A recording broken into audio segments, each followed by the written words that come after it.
Hello and welcome to Bread of Life, a daily devotional program which each week features a different area pastor. Our speaker for this week is Pastor Rodney Wade of Waterbury. Phillips Brooks, a famous Boston preacher, once said, "Do not pray for easier lives. Pray to be strong people. Do not pray for tasks equal to your powers, but pray for power equal to your tasks." I'm Pastor Rodney Wade, and welcome to the Bread of Life broadcast. In chapter 2 of the book of Nehemiah, Nehemiah has a burden. He is upset that the people who are in Judah are in a bad way. The walls of the city are torn down. The gates are in ruin.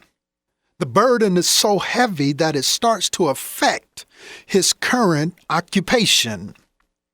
For Nehemiah was the king's cupbearer. Have you ever been there? Have you ever had that something that is so heavy on your heart that it affects everything you do? Nehemiah tries to hide it, but it's written all over his face.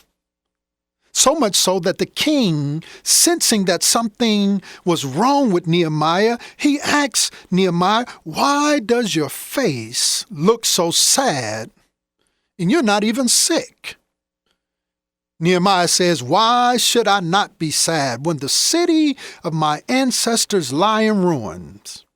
Let me go back so that I can rebuild it." Wow. Nehemiah could have been like some of us and said, "It's not my problem. I'm in the palace. I work for the king. I'm good." But he says, "Why should I not be sad when the walls are torn down?"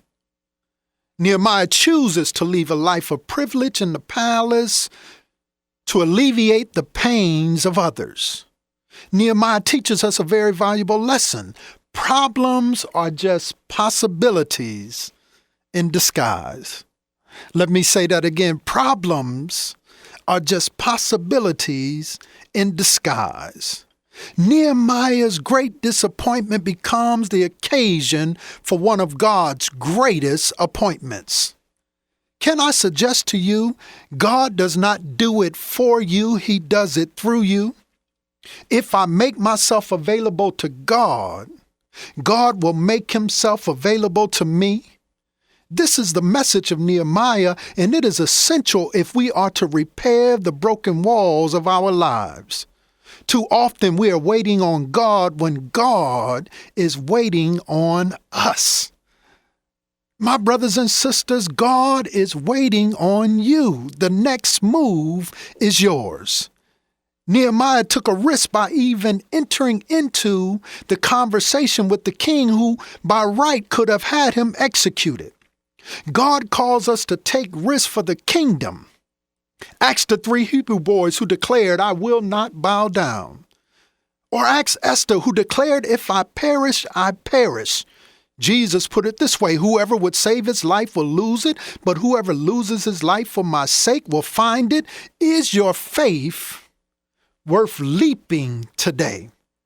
Just imagine with me if you were a world-renowned gymnast and you were to take the balance beam and you would just jump up on there and sit down. I mean, no backflips, no soaring leaps. And then after about 20 seconds, you would get down, raise your hand in victory. The judge would be like, "What was that?" Too often, my friends, this is how many Christians live their life. Simply playing it safe. Not Nehemiah. He stepped out on faith. Will you do the same today? Join me tomorrow as we continue our conversation on building the torn down walls.